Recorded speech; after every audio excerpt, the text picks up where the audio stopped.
This is Laura George, and I am a designer for Mary Bridge Children's Hospital Festival of Trees. Um, Today, I'm going to do a walkthrough of an example of what I prepare my team for getting ready for Designer Day.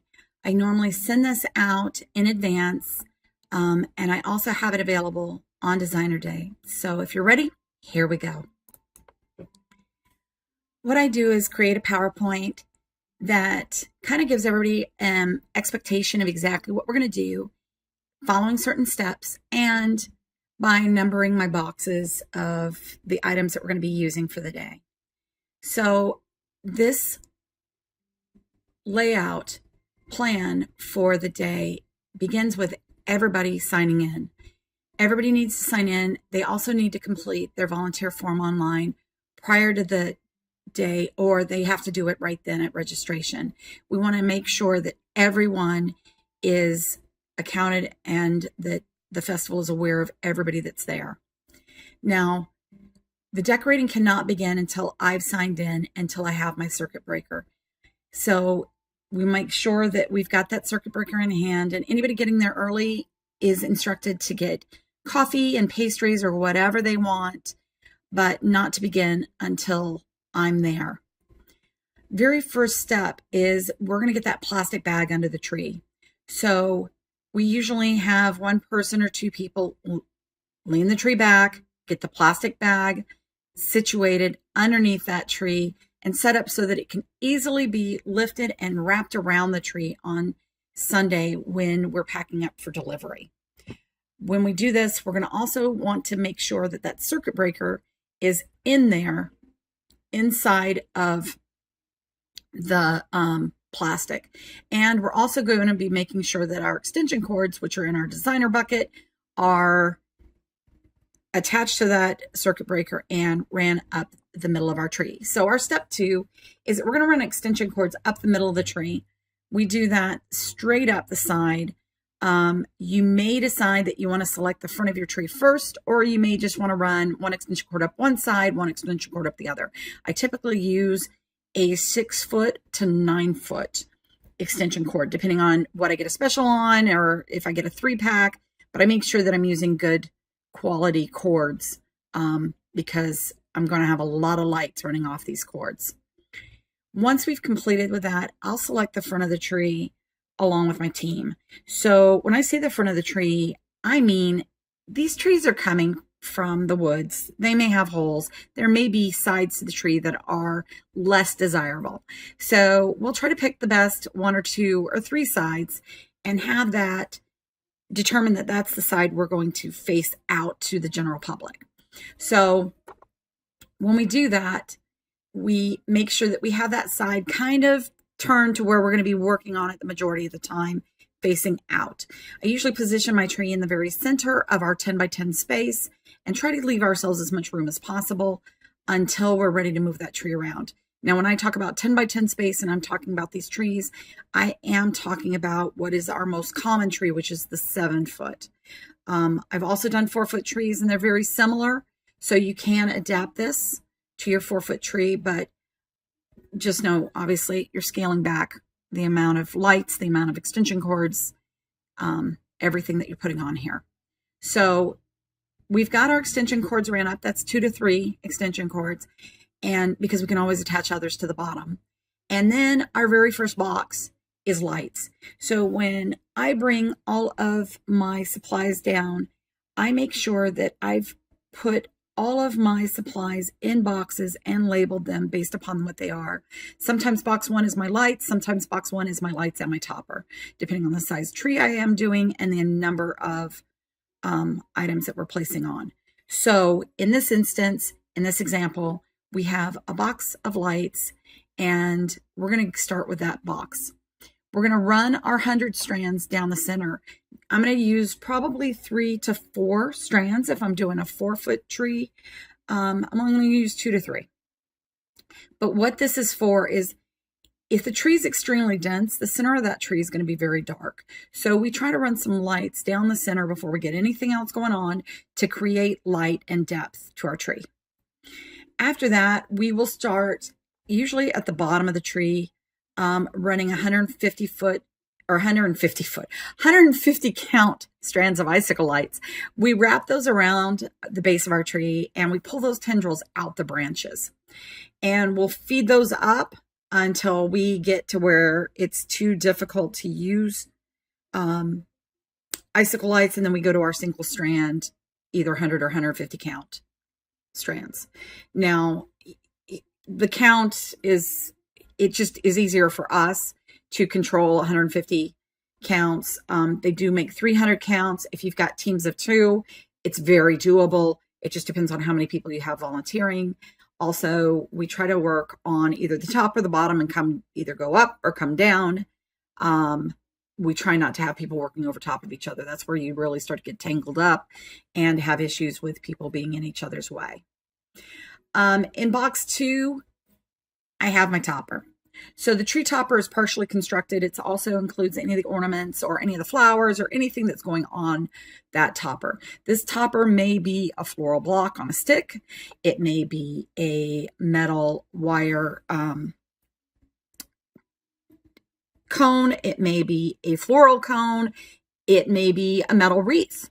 It could be a lot of different things. But the key thing is that I have certain ornaments on it. I may have it fully constructed. I may have it partially constructed, but I'm going to evaluate the top of my tree. I may need to cut some branches off in order to get this to fit on top. So I'm going to try it out. I'm going to cut what I need to cut, and then I'm going to attach that bar to the trunk of the tree so that it's stable.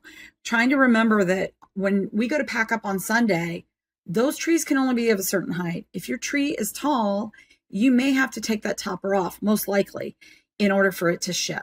So we want to make this where we can get that topper off easily. Our 5th step is getting that tree lifted onto the stand. Now, the reason we've done the tree topper and we've done some things, we may even put some ornaments at the top before we have it lifted, is once we have it lifted, it may be another 1 foot or 2 feet off the ground, and working to get the topper on or to get ornaments on at the top may be extremely difficult. So we don't typically have our trees lifted until we at least have the topper on and all the lights done. I try to get all of this done before lunch. To us, everybody that I've talked to on my team, the lights are the most time-consuming and the most physically demanding part because you're reaching deep into the tree. Once we get onto the ornaments, we may have some ornaments going into the tree, but really it is not nearly as physically demanding as the lights themselves. So once we have our lunch, which is mandatory for everybody needs to break away, take a lunch, walk around the room, stretch it out, be good to go. If we're switching out team members, this is also a great time that those people that worked on lights in the morning may be going back to work, or they may be taking off for the afternoon. And I've got a couple of new people coming on so that we're fresh and renewed for getting into those ornaments. Now, I usually try to label my boxes, box 3 through whatever. In this case, it'd be 3 through 5 for this one example. Box 3 is going to be either my big item that I have highlighting, or multiple large items that I'm highlighting, or those feature ornaments that I really want to make sure are in the prime locations on my tree, and they stand out. So the first box is going to be all those ornaments that are extremely important to me. And we're going to get those ornaments on, and I will have ornaments and instructions that say, okay, we're going to place a couple of these on each side. I kind of write things up as I go to make sure that everybody knows what my vision is. And I'm usually, if we've got a designer day practice run, kind of let everybody know how it's going.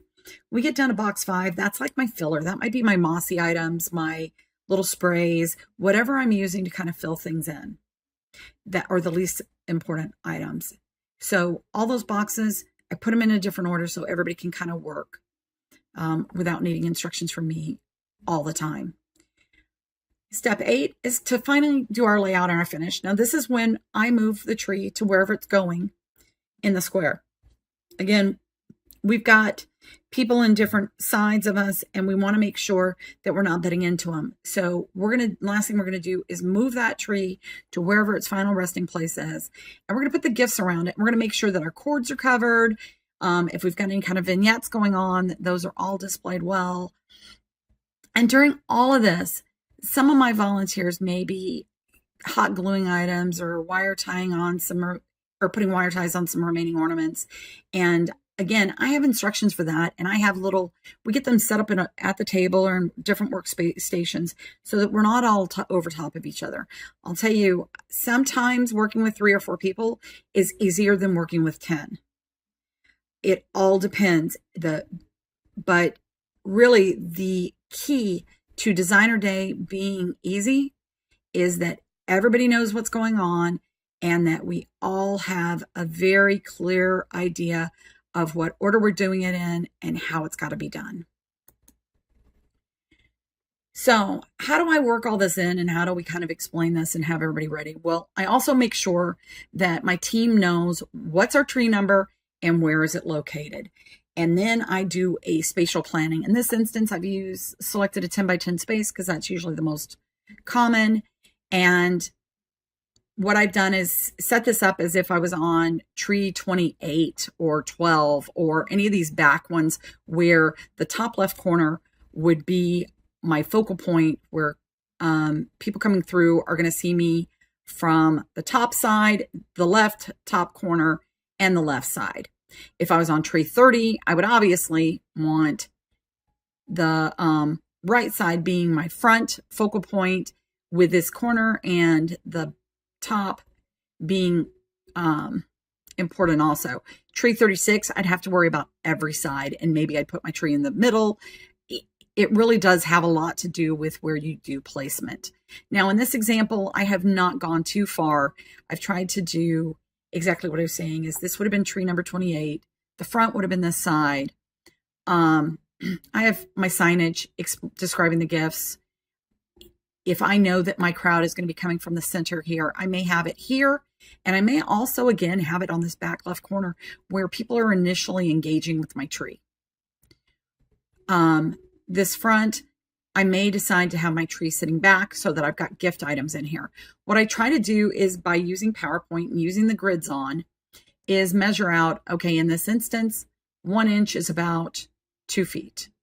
So I go along and then I can kind of figure out my 3 foot diameter stand and kind of go, okay, this is about 3 feet here and here. And that way I can kind of figure out where I lay in out, what size my gifts are, where those are going. If I've got a vignette, if I've got a table, if I've got something else going on, it allows me to do spatial planning. And then my team too also knows where things are going to land in the end when we're done. Now, I hope that this little description and this little presentation has been helpful to you. I know it's been helpful to me over the years using these using different ways of organizing. And no matter what approach you take, I just hope that Designer Day is extremely successful for you and that we all have a great time. So thank you for spending time today, learning a little bit more about my approach, and go forward and make it a great day.